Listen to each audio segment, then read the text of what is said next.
अस्सलामुअलैकुम दोस्तों, मैं हूं मोहम्मद अशफाक कासमी। आप देख रहे हैं मेरा यूट्यूब चैनल अशफाक कंप्यूटर्स। मेरे यूट्यूब चैनल अशफाक कंप्यूटर्स पर आप सभी अहबाब का खैर मकदम है।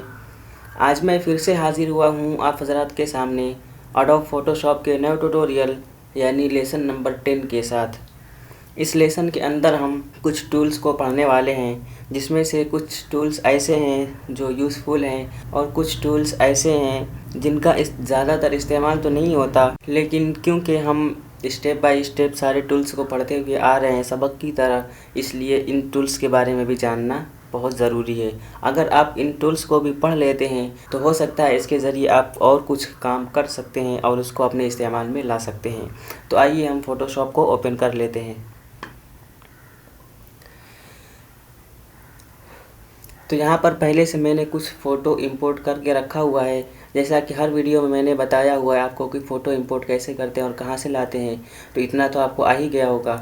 इसलिए मैंने इसमें पहले से फ़ोटोज़ रखे हुए हैं, आप जा कर के वहाँ से फ़ोटो इंपोर्ट करके ला सकते हैं इसमें। उसके बाद आज जो टूल्स हम पढ़ने वाले हैं वो टूल्स हमारे यहाँ पर है ब्लर टूल। गुज़श्ता लेसन में हमने ये ग्रेडियंट टूल और उसके नीचे जो है ये सारा टूल्स हमने पढ़ लिया था। अब उसी के नीचे हमारा आता है ब्लर टूल, उसी के नीचे शार्पन टूल, इसे उसके नीचे एक और है, उसके बाद इधर है 3 टूल। ऐसे कुछ टूल्स को ऐसे हम पढ़ने वाले हैं आज, जिनका ज़्यादा इस्तेमाल तो नहीं होता, इसमें से कुछ का ही इस्तेमाल होता है। तो आइए हम आपको बताते हैं कि इसका इस्तेमाल कैसे होता है और ये टूल को वर्क कैसे करता है। तो सबसे पहले हम ब्लर टूल को सिलेक्ट कर लेंगे। अब ब्लर टूल का काम ये होता है, जैसा कि आजकल आप मोबाइलों में भी देखते होंगे कि कहीं अगर इमेज क्लिक किया जाता है तो उसका जो होता है पीछे का हिस्सा ब्लर कर देता है, यानी धुंधला कर देता है पीछे से। वो इसलिए कि आपका जो इमेज हो वो क्लियर हो जाए, यानी पीछे का बैकग्राउंड उतना साफ ज़ाहिर न हो बल्कि इमेज पर फोकस हो।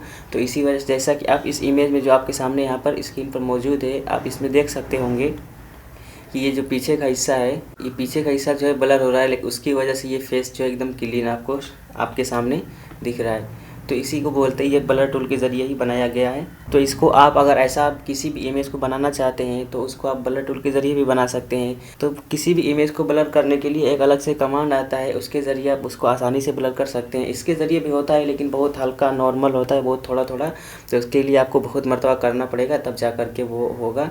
और इसके लिए एक अलग से कमांड आता है, उसको हम पढ़ेंगे अभी नेक्स्ट लेसन में, यानी आगे जब हमारा जैसे जैसे सबक आगे बढ़ेगा वैसे हम उसको नेक्स्ट लेसन में पढ़ेंगे।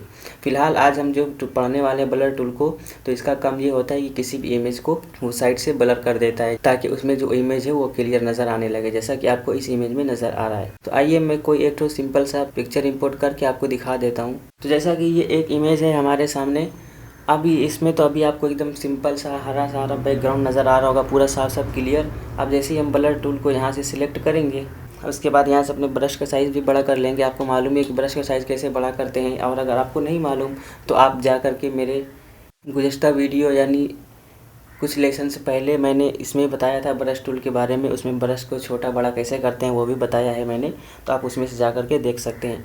उसके बाद यहाँ से हम इसको सिलेक्ट कर लेंगे। उसके बाद हम यहाँ से जैसे इस पर क्लिक करके सिर्फ अपने माउस को लेफ़्ट राइट जैसे करते रहेंगे कि बहुत मरतबा करने के बाद तब ये बहुत हल्का हल्का थोड़ा थोड़ा करता है। तो आइए मैं इसको करके आपको फिर दिखाता हूँ। तो जैसा कि मैंने थोड़ा सा कर दिया, मैं आपको इसको पहले जूम करके उसके बाद मैं दिखाता हूँ आपको। देखिए मैंने इतना जूम कर लिया है। अब जैसे ही मैं इसको यहाँ से फाइल में आकर के रिवर्ट करता हूँ, रिवर्ट करने से तो मालूम है आपको कि क्या होता है, जो फ़ोटो अपने असली हालत पर होता है तो उस हालत में आ जाता है। जैसे मैं यहाँ से रिवर्ट करूँगा तो देख रहे हैं ये इमेज पहले इस तरह का था, मैं जैसे ही इसको और हमने ब्लर करके इसको इस तरह का बना दिया है। जैसे देखें पहले ये इस तरह का था, उसके बाद ये इस तरह ब्लर होकर के आ गया। तो आपको फ़र्क समझ में आ रहा होगा। तो इसको थोड़ा सा आपको वक्त लगा करके करना होगा। अगर आप इसी टूल के ज़रिए करना चाहते हैं तो कर सकते हैं, वरना इसके आगे अगर हम जो कमांड पढ़ेंगे उसके बाद उसको आसानी से एक ही मरतबा में जितना चाहें तो कर सकते हैं। मैं यहाँ से इसको क्लोज़ कर रहा हूँ। अब इसके नीचे हमारा आता है ये शार्पन टूल। तो शार्पन टूल का काम ये होता है कि इसके ज़रिए आप किसी भी इमेज पर जो है थोड़ा सा चमक पैदा कर सकते हैं। जैसे मैं इसको थोड़ा सा जूम कर लेता हूँ, मैं ब्रश का साइज़ थोड़ा छोटा करता हूँ।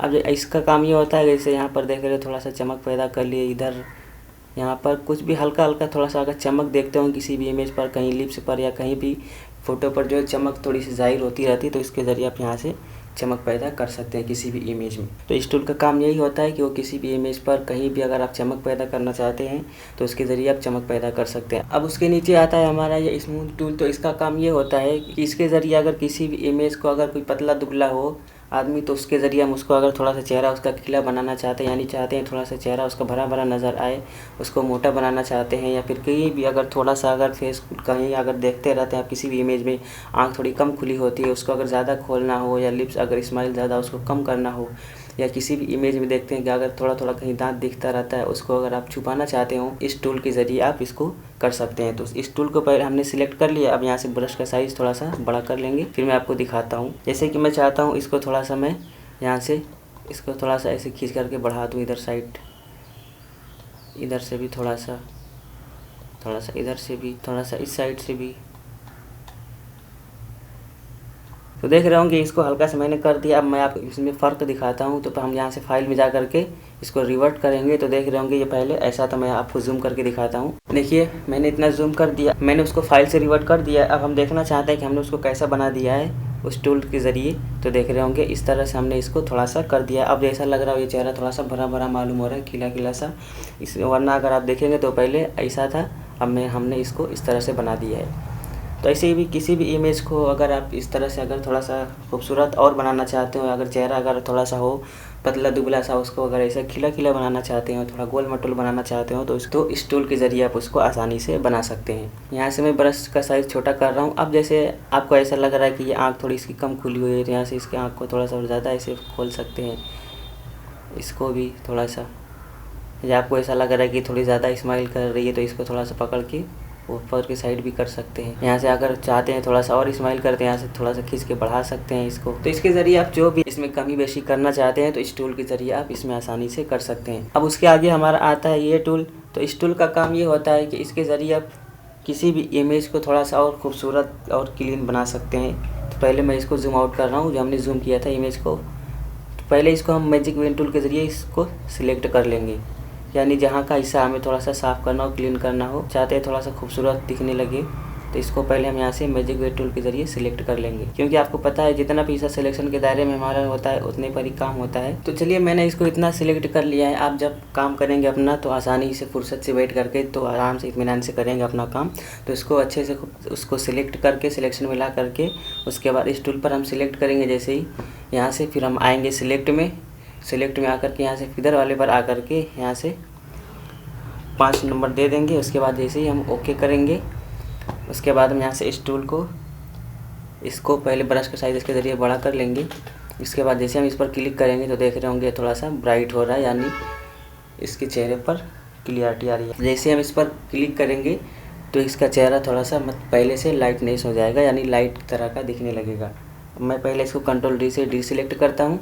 अगर आप इसको देखना चाहते हैं तो फाइल से रिवर्ट करके अपने देख लीजिए कि पहले कैसा था, अब हमने इसको कैसा बना दिया है। तो इस तरह का अगर आप बनाना चाहते हैं तो और बना सकते हैं। अगर आप और भी इसमें लाइट डालना चाहते हैं और ख़ूबसूरत बनाना चाहते हैं तो आप इसको सिलेक्ट करके इस टूल के ज़रिए इसको आप आसानी से बना सकते हैं। जैसे ही हमने ऊपर वाले टूल से इसको थोड़ा सा वाइट पन पर किया था इस इमेज को, और उसके नीचे जो हमारा ये टूल आता है ये बर्न टूल, तो इसके ज़रिए हम इसी इमेज को अब फिर से उसी तरह अगर ब्लैक पन पर करना चाहते हो तो यहाँ से इस तरह से हम इसको थोड़ा सा इस तरह से ब्लैक पन पर भी कर सकते हैं, यानी काला कर सकते हैं किसी भी इमेज को। तो इस टूल का काम बस इतना ही होता है कि किसी भी इमेज को इसके ज़रिए हम यहाँ से काला अगर करना चाहते हैं तो वो कर सकते हैं।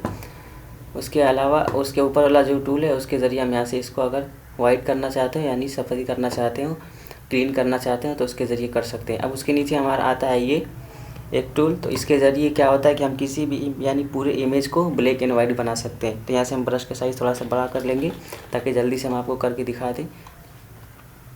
पहले मैं इस इमेज को अपने पहले असली हालत पे लाता हूँ।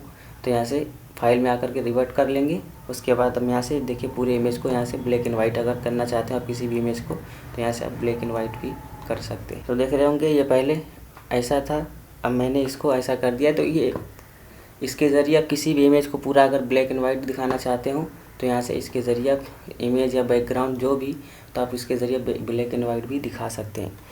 तो आज का जो टूल्स हमने पढ़ा है उनमें से कुछ ही यूज़फुल है। इनमें से 2-3 टूल्स यह सारे टूल्स ऐसे हैं जिसके ज़रिए आप अलग अलग काम कर सकते हैं अपने अपने इस्तेमाल में, अपने दिमाग से, कि हम इसके ज़रिए ये काम भी कर सकते हैं, अगर इस काम को हमें करना है तो इसके ज़रिए भी कर सकते हैं।